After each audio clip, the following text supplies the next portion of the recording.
อูกระปูอูกระปูโอ้ยแต่แซ่บ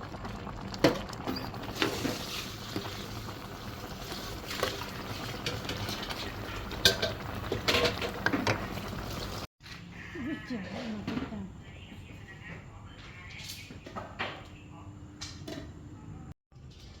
มองเลยอากาศ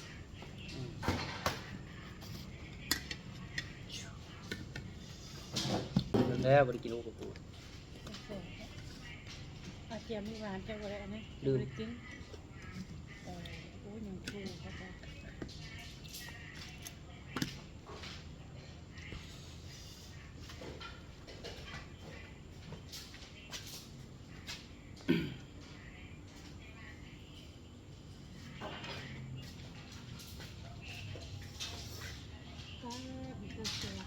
สร้างเห็ดเนาะ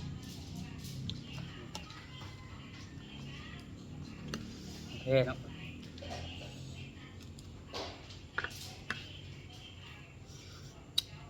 ดีคือผักกูดแต่นี่จะธรรมชาติ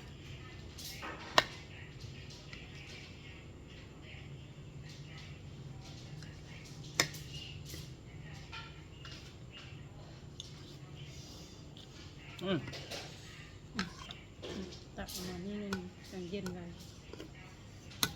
เอาน้อยๆอย่าเข้าอีมันจังเย็นเอาอีบัดเดียวมันบ่เย็นพอแล้ว นี่อันนี้นะ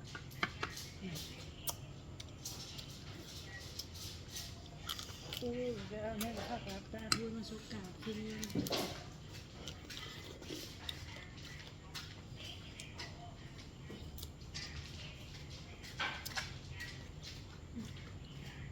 กินอยู่มันจะหมดเพื่อนตัวนี้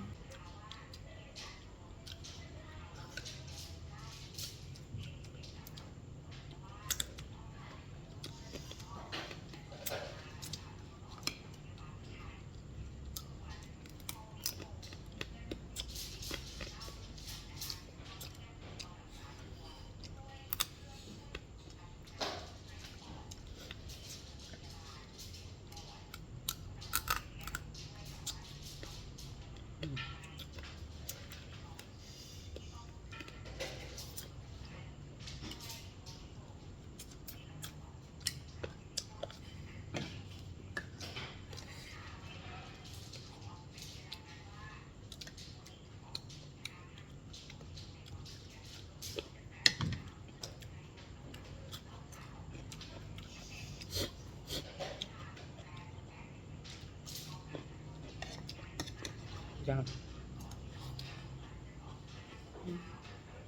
เขาบอก ต้มจุด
ตัวปูก็นี่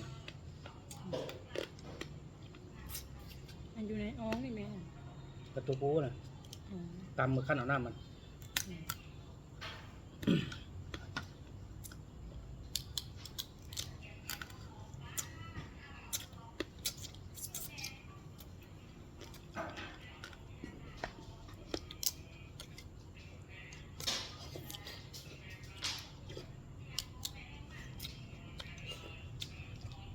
ไปอยู่ห้วยเตยมันมีเรือมาตลาดหลัก19 เมตรกับมีไปจักอาหารแบบนี้ นี่เนาะ มันขึ้นเกณฑ์น้อง มีแน่นอน ข้างเนื้อไอบีนะไกด์บนลงน้ำมาไปเติมเนาะ บุกไก่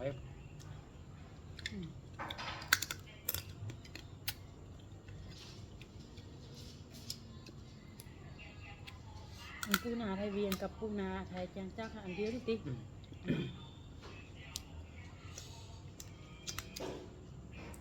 แบบเดียวนี่มั้ย อันล่างองแดงๆให้แบบนั้นนะแม่ ปูแดง ปูแดงปูห้วยเรือนั่ง แดงๆแล้วปู นา ปูแดงปูแดง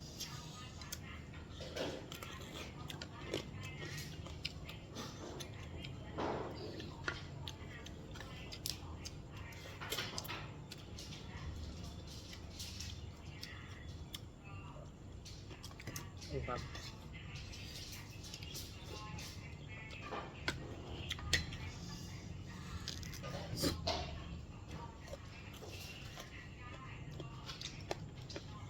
จับมัน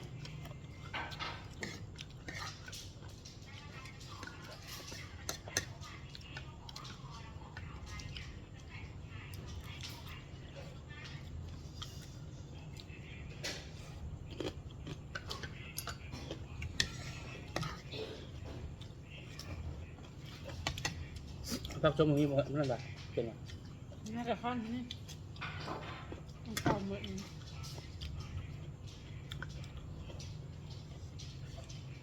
นั่งคือนั่งอีกแล้วก็ เจ้าเนี่ยเอาไหม ก็ยังเที่ยงโอ้จะสั่งให้มึงเนาะพอดีเลย เครื่องถ้วย อืม เครื่องถ้วยน้อยนะตอนนั้นแหละ มันเก่งนั่นแหละเอ้โหเนาะ อืม โอ้ยกันนั่ง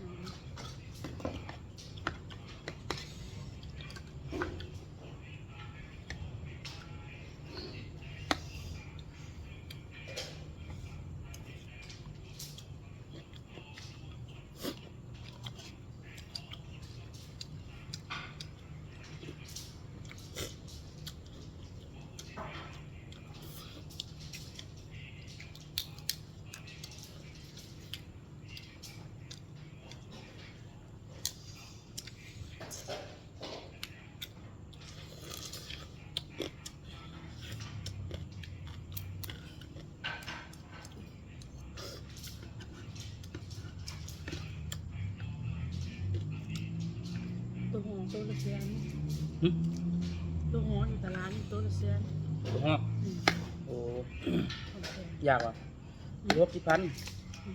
กิน อย่างว่า ตัวพวกทิปไปสั่งหัวหน้าคอยให้หัวหน้าคอยเราไปยิงเลย ตัวนู้นจะได้บ่ ตัวนู้นก็ได้ เอาตัวนู้น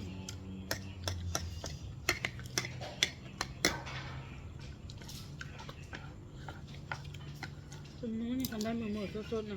มาหมกนะจ้ามาแข่งกัน มันน่าจะบอกเราตัวเป็นตัวเดียว มีข้าวเนี่ย หึ นี่ข้าว อืม อยากได้เงินสั่ง เรายิงปูผนัง พักแน่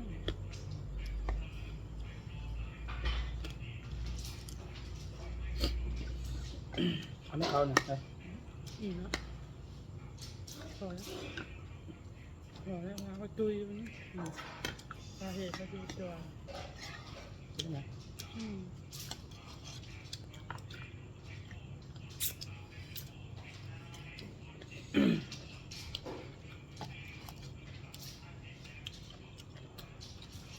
กินแม่กับปูเนี่ยมักกันได้บ้าง เนี่ยเราสร้างนี่